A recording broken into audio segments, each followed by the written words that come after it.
Hey everybody, welcome to this week's edition of 3M PM, 3 Minutes with Pastor Michael, Theology Made Simple. Today's lesson, we're going over what is worship. And you've definitely heard this word before. When we talk about worship, you think of singing songs, right? Now, that is worship, but that's only one aspect of worship. So we're going to break it down just a little bit.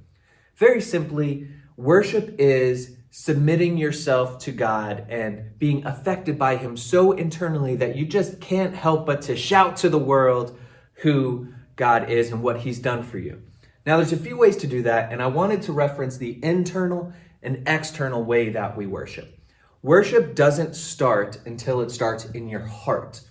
And Jesus says this in Matthew chapter 15, where He's like, those people are worshiping me with their lips, but there's no heart transformation. It means nothing. When we worship, we need to understand the truths of Scripture so much that the outward flow, the singing and the worship that we see at church is just an expression of that. So in order for worship to fully take place, we need to do it in our hearts first. But then once we get to the external and how we practice worship, that's going to look a few different ways. And that's where I brought out words and love. So worship can present itself in acts of words. So like if you were sharing encouragement to one another, or you were singing praises, or you were repenting, or you're in small groups with, that is actually worship. The other one is loving. That is serving others. So not only are you affected by it, but you are leading others in the same way. I like to think of worship like this.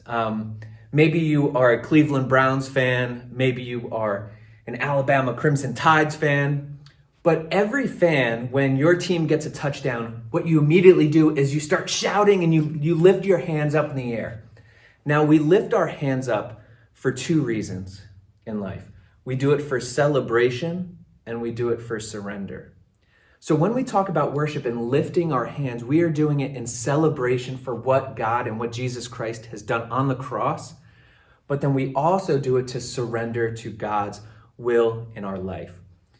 The word for worship actually comes from being worth it. So you are bowing down before something and sacrificing your life for something.